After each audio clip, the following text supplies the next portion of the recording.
Idly-ho there, neighbours. I hope everyone's well. I'm still doing the I have a toothache thing, so that's fine. No, it's not fun. But I can bear up, and the drugs are nice. So there's that. Now, I'm going to talk about Gazetteer number 5, the Elves of Alfheim. Now, the Elves of Alfheim is an interesting one to work with here. Let's start with who wrote it. It is written by Steve Perrin, who wrote various pieces for TSR, mainly some adventures. He did some Forgotten Realms stuff, some basic D&D adventures. He even did some stuff with Planescape. So, I mean, he did some stuff. He also is better known as one of the writers and creators of RuneScape.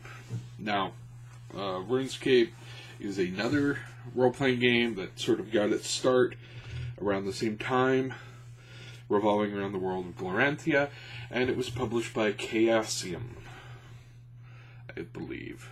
I think that's right. Anyways, that's what I'm going to go with. Now, it's bounced around a few times and gotten republished a few times. It's still a thing out there somewhere. But that's what I know about Steve Perrin. Now,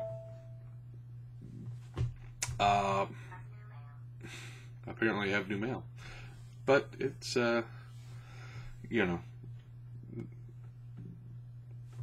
whatever. Sorry. I keep changing up my notifications, and they still distract me, because I'm easily distractible. What do you want? I'm a gamer. Now,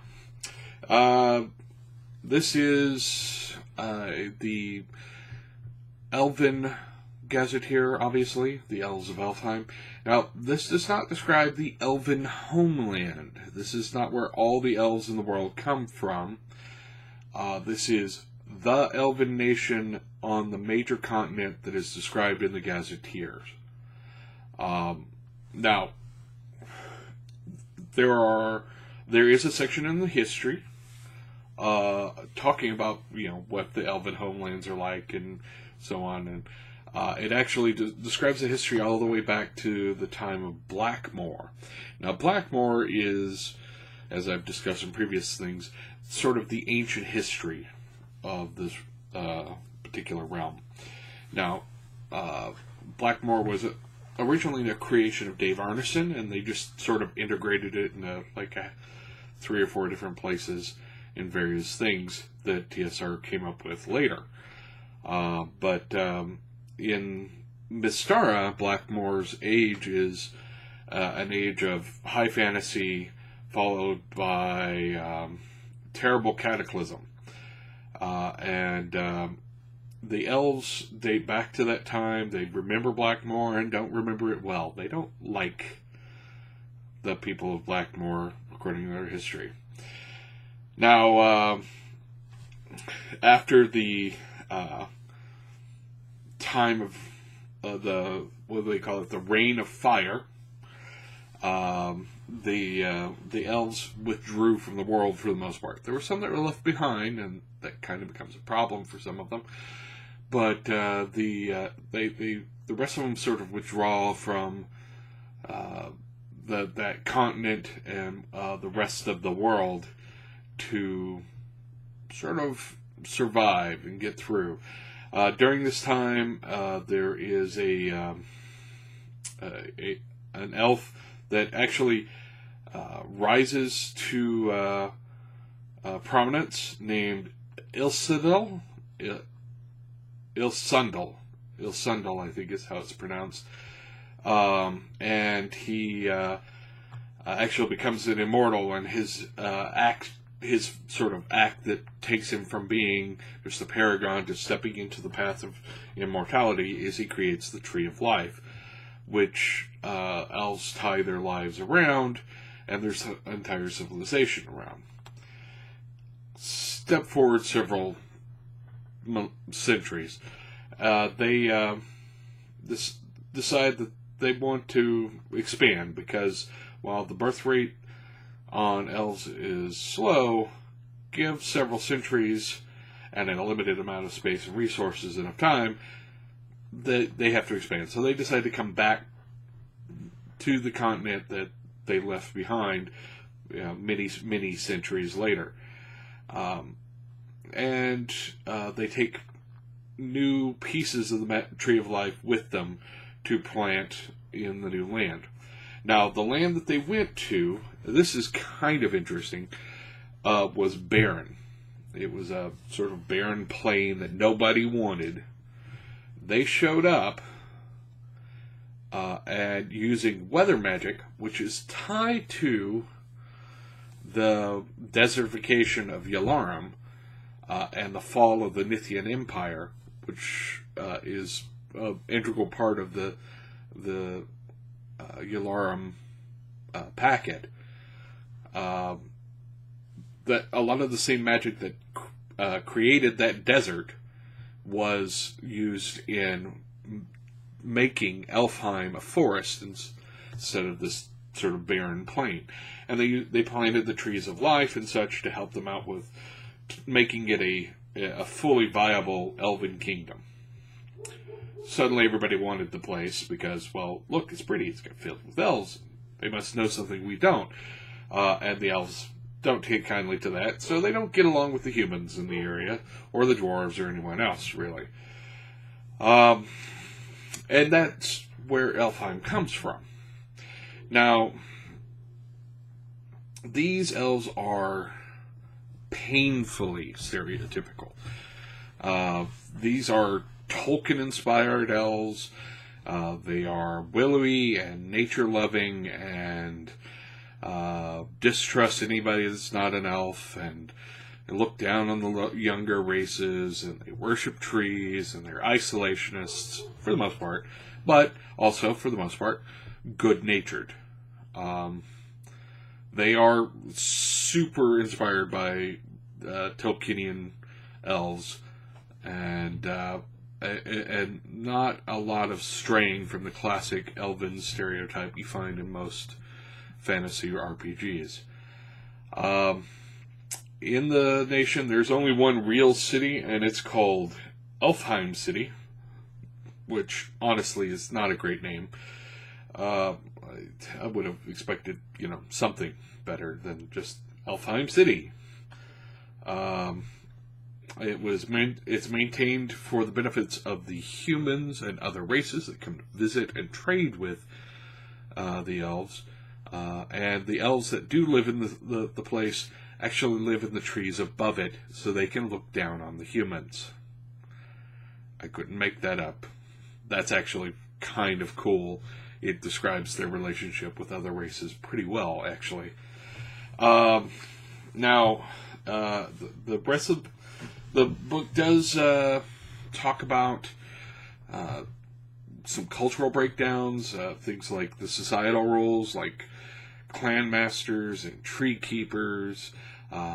It talks about the various multiple clans. The elves separate themselves into multiple clans, which have different areas of specialities and leanings and political leanings and attitudes and what have you. There's even, and I find this kind of funny, there's a graphic that shows the different longsword grip styles that the different clans have. Here's how this clan's hilt looks. This is what this clan's hilt looks like. It's a bit silly. It's a bit of wasted page space, I think. But what are you gonna do? It at least hammers home that their clans affect not just their attitudes, but the overall look on things. Let's see. The one big difference they point out in their write-ups of the culture, specifically on crime and punishment, between them and the other nations, is the other nations tend to frown on the use of magic when determining things like guilt or punishment. Because, that they're distrustful of magic on some level. Elves don't distrust magic at all. It's integral to their nature. particularly in basic D&D, which is the setting was designed for, they are all, mages to a certain extent. All of them have magic. Not just those guys who took up being magic users. There is no classes for elves. You're an elf. And elves have magic. They also have long swords. And they also have bows. All of them. So there's that. And because of their integral sort of acceptance of magic, they're perfectly willing to use it in investigating crimes. When they question somebody, they use an ESP spell to read their mind when they're, questioning them. Things like that. They have no problems with that at all. It's perfectly reasonable as far as they're concerned. The forest actually has several sort of settlements, of course, where the different clan heads and clans sort of congregate. They wouldn't be called cities, really, but they have them. They also have places of power, which, again, maybe not the best naming so far. They are referred to as magic points. Yeah. I didn't like it either. I mean, leyline nexuses, that sounds cool. Magic point, not as much. Now, and they also give some rules for elven strongholds. Having your own stronghold was a big thing in D&D, early D&D, and this just gave some rules about how you would use those and how you would draw money from them and what have you. So it's a thing that is worth at least noting.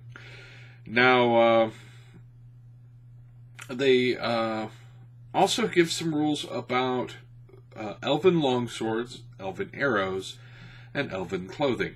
All of these are mildly magical in world.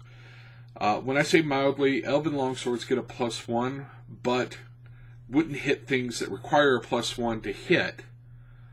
However, they do hit things that require magic only to hit. So there's some slight, variations there. It's kind of neat. It certainly reflects that sort of deeply magical cultural origins. Now, there is a section in the middle, and they did this in several of the Gazetteers, that is sort of intended to be a player's handbook. Or not player's handbook, but a player's handout. And I guess you would just peel back the tongs on your staples and pull it out and then put them back down so that you could hand out this section. Because I don't think it actually was detachable. You actually had to go in and pull it out without tearing anything, I guess. Not a problem with PDFs, obviously, but it makes for an interesting sort of side note, really. Now, in this section, there is everything, things that everybody knows about Alfheim, some stuff that elves would know about Alfheim, the elven or other races' views on Alfheim and what have you. There's also a section on rules for skills with elves. Skills were still a relatively new thing in D&D at this time. Skills and proficiencies were relatively new, and this sort of reflects that newness. You get a couple of skills naturally just by being an elf, and then you can get a clan-specific one based on what clan you take, and that reflects what that clan is good at. Like, one is bargaining, because that clan is particularly good at bargaining with people. It's usually the clan that's open to dealing with outsiders. Things like that. Now, beyond that, there is some sections that are related to what DMs would be interested in. There's a listing of major NPCs and movers and shakers, and in that it talks about, the sort of political movers back and forth. While, yes, they are elves, they do have some political maneuvering back and forth. There's also some actual monster entries, which is unusual for the Gazetteers. A lot of the Gazetteers didn't actually have monster entries themselves. They would say, you use these creatures from this book, and these creatures from that book, and these creatures from this book. They didn't often actually include some monster write-ups, which, it's nice that they had that there. There's also some adventure write-ups, and actually the adventure write-ups in this one are probably more complete than the adventure write-ups than any of the other Gazetteers I've seen. This is one thing that they did particularly well. Most of the other ones give sort of, here's a hook, here's what's actually going on, here's some things that you can do to set it up. This one was much more detailed of step-by-step adventures. They were sort of mini adventures. You still had to fill in a lot of the details, but they were much more completely written than any of the other previous adventure ideas that I saw in any of the Gazetteers. So, that is, in a nutshell, everything going on in that book. There's some, little minor bits here and there, but that's a breakdown of what's going on in the book. Now, what do I think of it? I don't love this one, honestly. It is super, super stereotypical elves, to the point that there didn't seem like there was much point.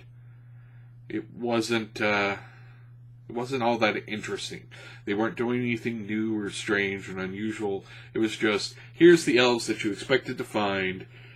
There's nothing to look at here. If you had a picture of elves in your head, it's probably correct.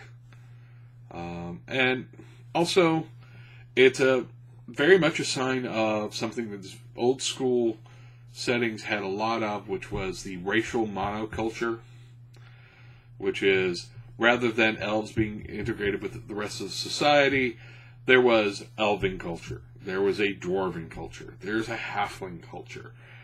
And rather than sort of like France has people from all over the world with different ethnic backgrounds. If there was a France in a fantasy world, there would be elves and dwarves and halflings, and they'd be French elves, dwarves, and halflings. They wouldn't be, that monoculture separate from every other nation that they lived in. And this one sort of reflects that classic old school, these are the monocultures that of the different races. I'm not saying that those are bad things, but it's something we've moved past, I think. So it doesn't hold up as well now as it did back in the day. There are things I do like. I like the artwork that's in it. It's not a lot of it, but there's enough that I like what's there. I like the adventure section. I think they did an excellent job of writing up some very solid starting points for adventures, more so than just about any other Gazetteer. I like that it included some monster entries, something which, like I said, the other Gazetteers were not great at. That there were a couple of little things here and there I did like. I did like, actually, their write-up on the elven magical items, the elven longsword, and so on. The rest of it, I was just sort of, okay, this is a write-up, but it's not a very interesting write-up. They were by the numbers, completely stereotypical, and I kind of would have liked to have seen them maybe step outside what the stereotypes were. But this is relatively early stuff, so maybe I'm being too demanding by being able to look back and see what other people have done since then. Anyways, that's my review of the Gaz 5, the Gazetteer number 5, Elves of Alfheim. My next one will be the Dwarves of Rockholm. and managed to acquire a PDF by hook or crook, and I'll be going through that one as well. Now, I did include links where you can find this particular item in the, as they say, the doobly-doo, which, is, for those of you who are not up on the YouTube things, that's the section down below where they've got all the notes. Who knew? They call it a doobly-doo. Why? I have no idea. Somebody started it, and it just kept going. Anyways, and I hope you liked it. I hope you liked this breakdown. Tell me what you think. If you've read this, tell me what you think. Tell me if you think it's good, bad. If you think I'm a crazy person for, not thinking it's the best thing since sliced bread. Let me know. I'm interested to hear it. But I'll talk to you guys later, and have a good day.